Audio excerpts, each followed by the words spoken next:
Mesa de análisis.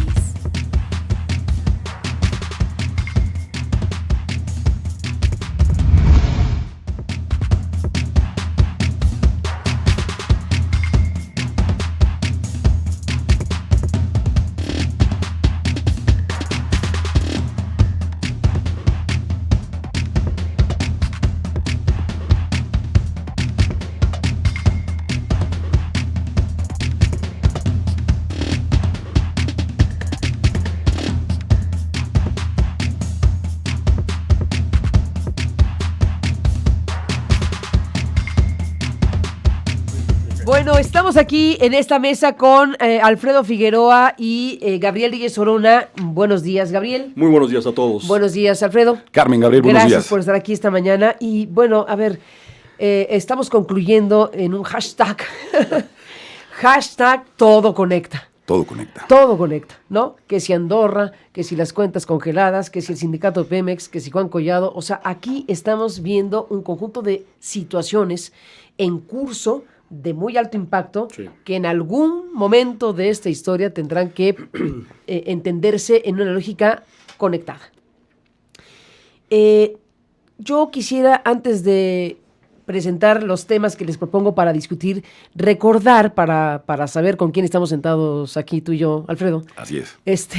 Porque es importante el dato de la biografía profesional de Gabriel Reyes Orona. Biográfico, sí. Que Gabriel Reyes Orona tuvo como funcionario del Estado que ha sido en su vida, ha sido abogado y sigue siendo abogado, pero en su momento tuvo responsabilidades muy importantes y algún día nos contará más todavía. Lo hemos hecho en otras ocasiones, pero digamos el tema de el rescate bancario, en fin, un conjunto de cosas importantes, pero hay un capítulo en tu biografía muy importante que fue el Pemex Gate. Así es. Y hoy que estamos, al parecer, en la inminencia de que Carlos Romero Champs salga del sindicato petrolero, bueno, pues es muy importante tomar en cuenta que todo conecta en el ahora, en el antes, durante y lo hará en el después.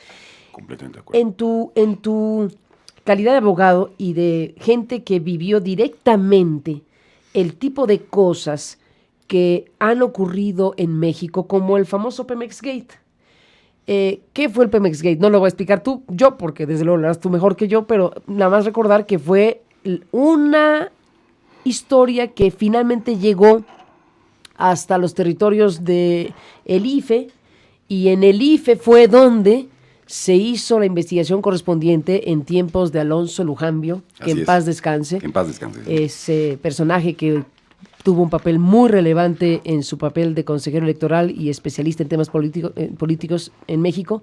Bueno, Alonso Lujambio y la gente que hizo esta investigación en tiempos de Waldemar como presidente. Sí, una gran investigación en materia de fiscalización. Una gran investigación que se convierte en la emblemática y que extrañamos que no se hubiera hecho de otras maneras en los años posteriores. Así Pero bueno, es. El Pemex Gate fue la demostración desde el ámbito del INE, que se convirtió en la multa más alta de la historia a un partido político que fue el PRI, por haber recibido financiamiento triangulado desde el sindicato petrolero a la campaña de aquel entonces encabezada por Francisco Labastida.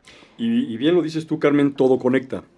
A mí me resulta particularmente sorprendente que uno de los personajes centrales de aquel asunto, el Pemex Gate, Carlos Morales Gil, vuelve a hacer noticia hoy, exactamente por los mismos hechos y por las mismas acusaciones. Precisamente este personaje fue el entorno en el cual se hizo toda la indagatoria del Pemex Gate, en el cual, pues eran otros tiempos, eran costales de efectivo, que sí, pasaban por el Sindicato de Petróleos Mexicanos, pero nos develaron un asunto mucho más grave. ¿Por qué? Porque la cantidad que se supone que se había entregado al sindicato para esos efectos, jamás llegó al sindicato. Sino que a través de ¿Eran 500 millones? Bueno, se hablaron de 1.200 millones de pesos. Y de esos 1.200... 500. Sí. Y se acreditaron 500. Se acreditaron 500 y la multa y de fue de camino, 1,000, sí, el doble de lo que el monto implicado. Sí, o sea, pero en el camino se quedaron montos importantes. Y toda la investigación finalmente llegaba a una entrega en la Subsecretaría de Egresos. Entonces, el tema aquí central es que desde el sector central, es decir, desde el mismo gobierno, había una conexión con el sindicato como mecanismo o medio para hacer perdedizo este dinero. Que este mecanismo para de evitar que se ubique el dinero, pues no es otra cosa sino lavar el dinero. También los gobiernos lavan dinero. Y entonces aquí lo que es muy importante y destacado es ver cómo este personaje, Carlos Romero de Champs, ha podido sobrevivir pues 2 décadas haciendo exactamente lo mismo y prestando el mismo servicio. Oye, también los gobiernos lavan dinero, y en serio que lo lavan, si nos atenemos a los desvíos de la estafa maestra o la operación Zafiro. Bueno, ¿qué cosa era eso? Lavar dinero. Así es. En cantidades millonarias, y ahí están en la Fiscalía las investigaciones del sexenio pasado en estos asuntos. Estamos... Bueno, y los encubrimientos también, ¿no? Bueno, por supuesto. Nada más comento, es decir, me parece que es muy claro, a partir de la información que hoy tenemos en el periódico Reforma y lo que se ha revelado por el país, sí, en términos de cómo desde México, para el caso Collado, ya hablaremos, sí, a propósito de Todo Conecta, se mandó una suerte de exoneración, prácticamente diciendo que no había ningún elemento para suponer que los dineros, que el capital, que los montos que estaban en Andorra podrían ser producto de el crimen organizado, de una procedencia, digamos, ilegal.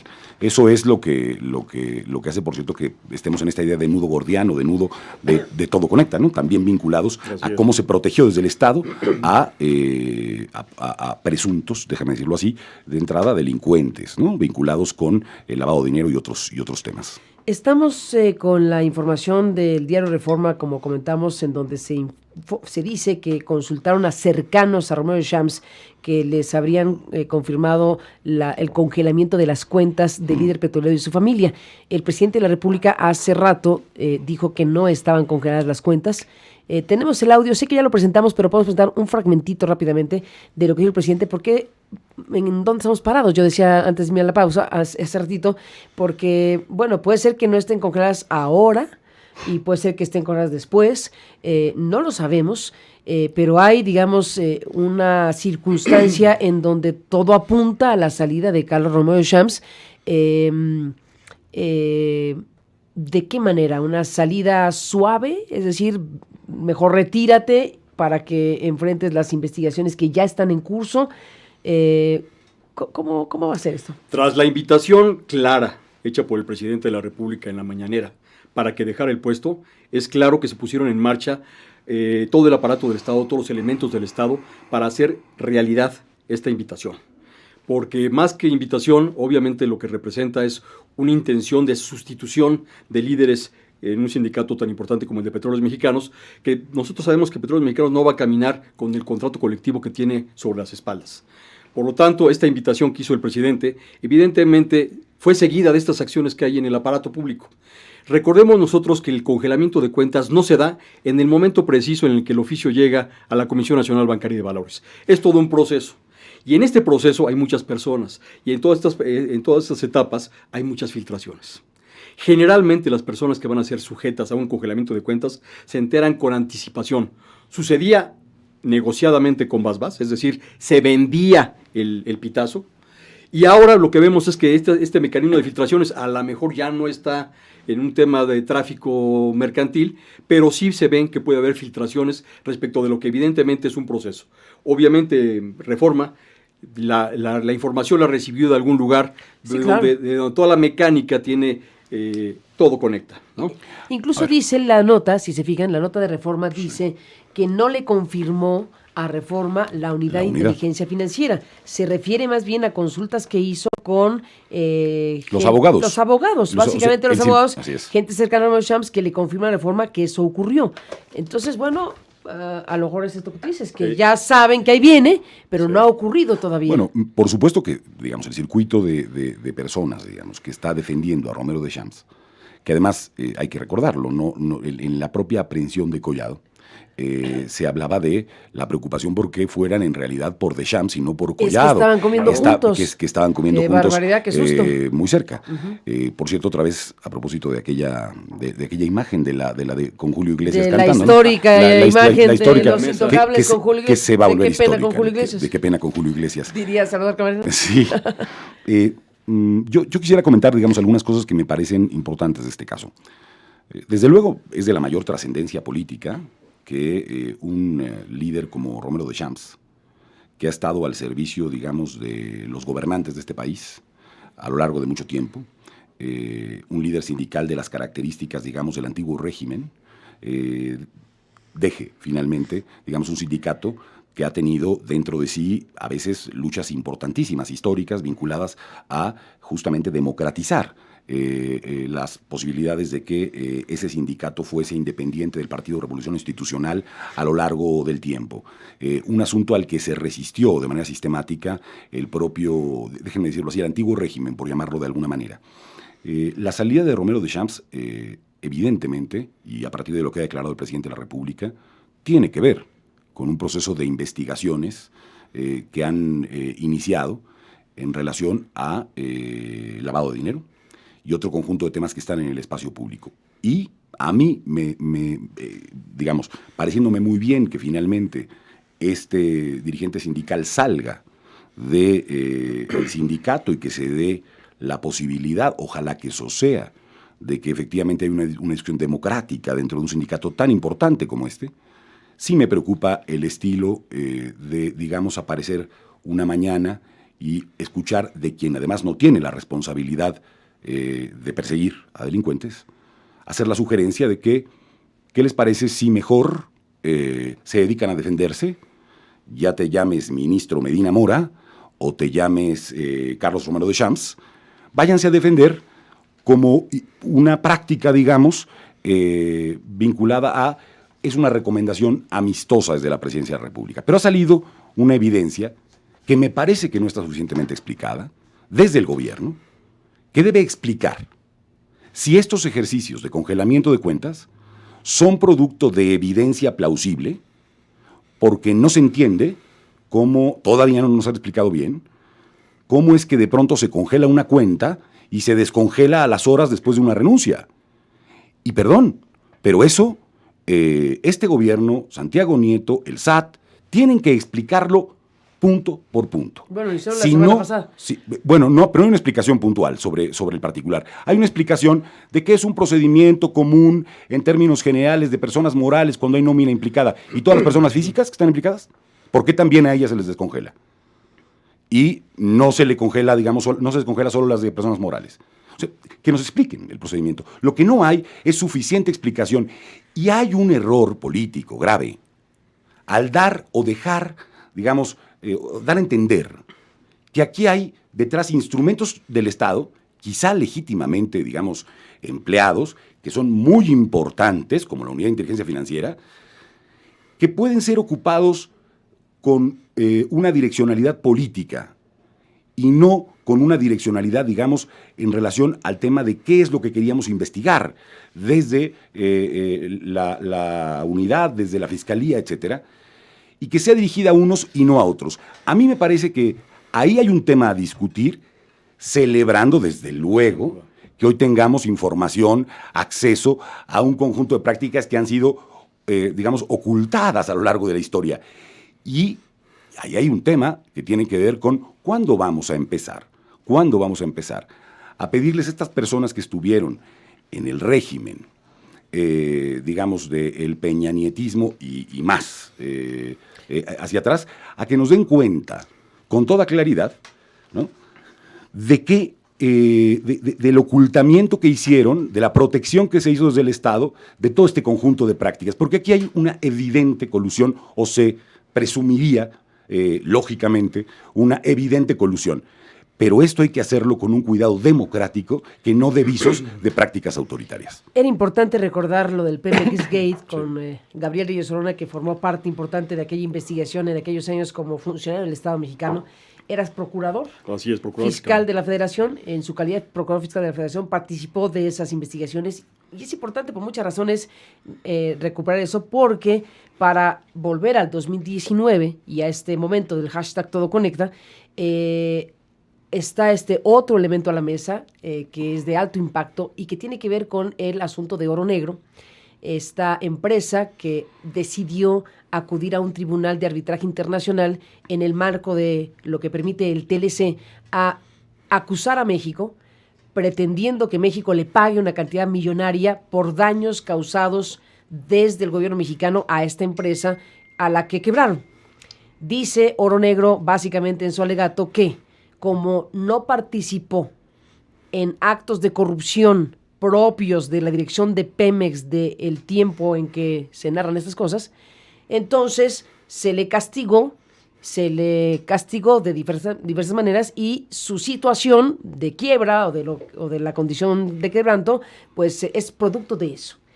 Decidió Oro Negro contratar a abogados, que por cierto la firma de abogados en algún momento participó el actual embajador de Estados Unidos en México, aunque ya han dicho que no tiene que ver con esta historia, pero fue parte de ese despachote de abogados. Bueno, Oro Negro contrató a ese despacho de abogados y además decidieron contratar a una empresa israelí-británica, Black Cube, para que hicieran tareas de inteligencia de alto nivel. Es decir, que grabaran a los ingenuos funcionarios que creían estar con unos inversionistas que querían comprar oro negro, pero que en realidad eran gente que fue a esas conversaciones, que invitó a comer a los funcionarios, que los hizo llegar a una conversación de confianza en donde han narrado cosas muy graves.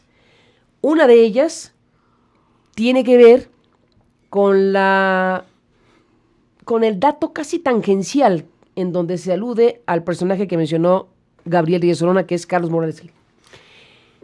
Se dijo ahí, en esas grabaciones, o se escucha, o se sabe, mejor dicho, más que se escucha, se sabe, gracias a las informaciones que ha dado Univisión Investiga y en este caso Loret de Mola en el Universal. Bueno, gracias a esos acercamientos a las grabaciones que existen, se mencionó el financiamiento a la campaña política de Enrique Peña Nieto por 2,000 millones de pesos. Entonces, bueno, ¿qué tan lejos, qué tan cerca estamos de cosas como el Pemex Gate? ¿Qué tan cerca, qué tan lejos estamos de los mismos personajes circulando en estas mismas historias? Hoy, 2019, tiempo de la 4T. Pues mira, muchas veces en las películas, lo he comentado yo, las entiende diferentes si uno no las ve completas. Si uno las ve a partir de la pues mitad, claro, el resultado es otro. Entonces, si uno ve este asunto de Oro Negro, puede llegar a la conclusión que podrían quejarse de plagio de modus operandi, pero no de otra cosa. ¿Por qué? Porque de lo que se están doliendo es precisamente de la fuente de donde ellos abrevaron para sus contratos.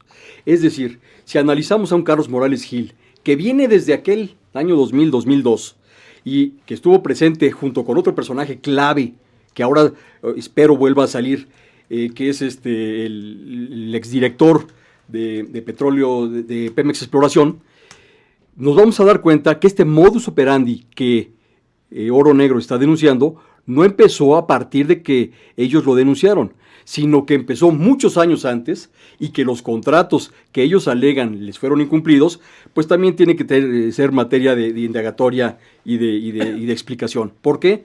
Porque un tribunal internacional está pretendiendo juzgar, bajo las reglas del Tratado de Libre Comercio, a un gobierno, a la gestión pública que se lleva a cabo en este país, pero lo importante es analizar desde cuándo este procedimiento viciado ha iniciado y no se puede sesgar o segmentar a modo la investigación. En este caso concreto, obviamente, lo que está pretendiendo hacer la defensa de Oro Negro es establecer alguna mecánica de intercambio de asuntos. Es decir, trata de llegar a una negociación con el gobierno mexicano, que esperemos no suceda, porque este asunto es un asunto que debemos analizar, es un análisis doméstico, es un análisis donde la inversión es claramente mexicana, donde los acreedores del exterior no pueden aprovechar el Tratado de Libre Comercio para tratar un asunto doméstico como si fuera un asunto de libre comercio. A ver, pero en los desplegados en todo el tiempo dicen los tenedores de bonos son extranjeros. Así es. Para poder hacer valer que están en el Tribunal Internacional. Y eso sería extender la jurisdicción de manera exagerada para que cualquier asunto de naturaleza doméstica sea analizado por un tribunal que no está sujeto a las leyes mexicanas. A ver, yo independientemente de que evidentemente se trata de una compañía que tiene intereses en el caso, digamos, de los contratos presuntamente incumplidos y que está haciendo un litigio, me parece que es una compañía y propósito, ahora que se hablaba de que se quiere legalizar las escuchas, es decir, justamente mecanismos que permitan a las autoridades conocer y todo esto, lo que se está revelando, me parece que es un asunto, lo que ha revelado Univisión, lo que ha revelado Loret, etcétera, parece un asunto de enorme interés periodístico. Y lo es porque lo que plantea es cómo se iba financiando campañas políticas otra vez al final, ¿no? Cómo se iban... al final, al principio y en medio. Exactamente, que hay un ciclo, ¿no?, permanente en donde vas juntando dinero a partir de obtener, digamos, contratos, y de esos contratos obtener una suerte de diezmo o más en relación a cantidades. Si escuchamos la grabación es tremenda, hay partes que dicen, bueno, unos $5 millones, esta cantidad menor, ¿no?, que hay entre... O una cita, solamente una cita entre $50,000 y $100,000 para hablar solamente. Bueno, yo lo que advierto, entendiendo muy bien lo que dice Gabriel, en términos de que aquí hay un interés, digamos, litigioso específico, que no debemos dejar de mirar, y que además puede tener consecuencias para Pemex más o menos importantes, en términos de su calificación, etcétera. Si hay esto que se llama corrupción sistémica en Pemex, independientemente de esa discusión, que es muy importante, es una discusión nacional, en términos de la corrupción, lo que estamos conociendo hoy es que estos personajes estuvieron ligados y han estado ligados a la competencia política en México, financiando campañas, y lo que ya dijimos en otras ocasiones, es decir, personas que no se presentan a las elecciones, pero que son el poder detrás de aquellos que son el rostro que gobierna, que son los verdaderos poderes y aquellos a los que se protege, aquellos a los que se les condonan impuestos, aquellos a los que se les protege incluso desde la Corte, claro, para que no exista posibilidad de ser tocados. Por eso la fotografía de la que hablábamos hace rato era de los intocables, bueno, yo diría de quienes protegen a los verdaderos intocables que están detrás de todo este conjunto de negocios en el país. Las revelaciones en torno a que en la campaña de Enrique Peña Nieto se habrían empleado 2,000 millones de pesos, ponen solamente algo de manifiesto.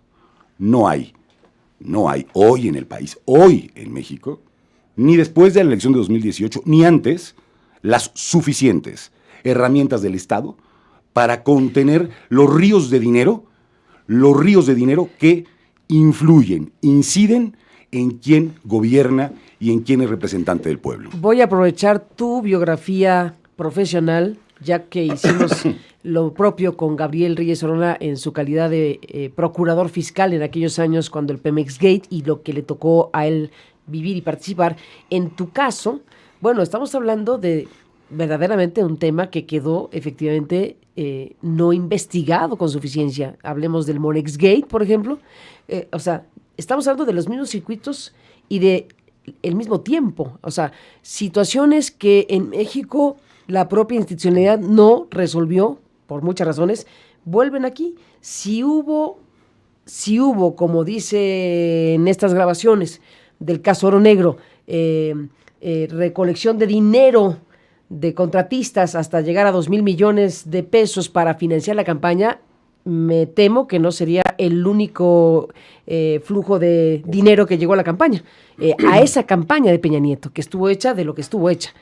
En el caso tuyo, Alfredo, cuando se abre la posibilidad de investigar el famoso Monex Gate, en el que participamos como periodistas de forma muy importante, junto con otros colegas, que varios periodistas hicimos investigaciones muy importantes en donde pudimos mostrar el mecanismo de concentración de recursos en cuentas y dispersión de recursos indeterminados a través de las tarjetas Monex. Se pudo saber el mecanismo y un conjunto de elementos que se pueden... Bueno, a ti te tocó estar ahí como consejero electoral, como parte de la investigación desde la autoridad electoral, con las herramientas que tiene el IFE entonces, y hoy, 2019, cuando vemos que alguien de pasada dice, 2,000 millones a la campaña de Peña Nieto, bueno, ¿cómo fue aquello?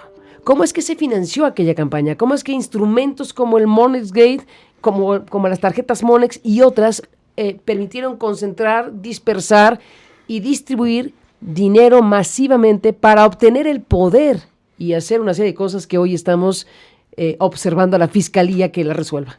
Mira, Carmen, pues evidentemente en aquel momento todo lo que pudimos conocer y hasta donde alcanzó, yo diría que muy importantemente, la voluntad política de un colegiado, se pudo conocer. Pero evidentemente que había un conjunto de resistencias por parte de consejeros y consejeras electorales a continuar en distintos momentos una investigación y profundizar en ella.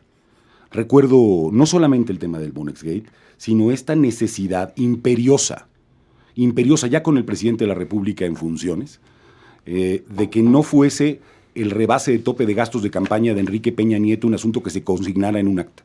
Recuerdo muy bien cómo bajo ninguna circunstancia se quería establecer esto. Evidentemente mi votación fue a favor de que se documentara y se aclarara un conjunto de gastos que nos llevarían a un sinfín de líneas de investigación. Y no un voto medio en solitario, ¿no? Ya al sí, final, bueno, absolutamente en solitario. O sea, ya al final era, no se va a investigar, no se va a proceder más que lo que ya se hizo. Absolutamente en solitario, con las consecuentes advertencias que yo no considero, digamos, un ejercicio de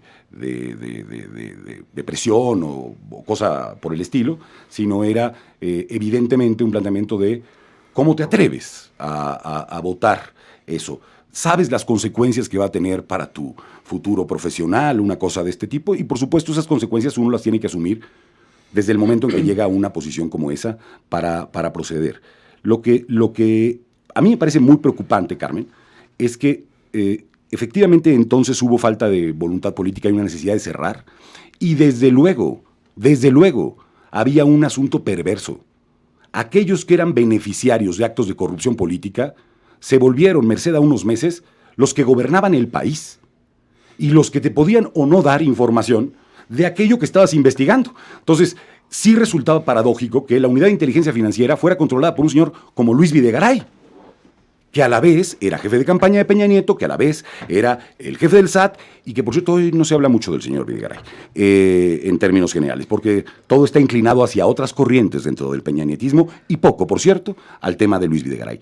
Lo que quiero decir es que ese modelo imperfecto, ese modelo que no, digamos, dio los resultados que se esperarían, porque aquellos beneficiarios ya están en el poder, se fue modificando, y lo que ha pasado de entonces para acá es una sucesión de fracasos en materia de fiscalización de los recursos públicos. Porque lo que sabemos, antes por el periodismo, antes por investigaciones internacionales, antes por ahora elementos vinculados a inteligencia financiera, es que efectivamente hay una circulación enorme de ríos de dinero.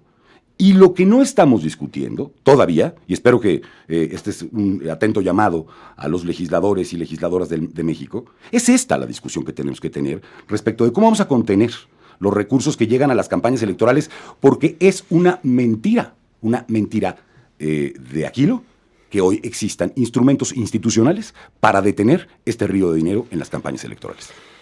Son las 10:02, hacemos un alto en el camino, regresamos para cerrar la mesa que está intensa, porque está intenso el panorama, pero a ver si tenemos el resumen de noticias y un corte. Volvemos con ustedes. Buzón de voz. Envíanos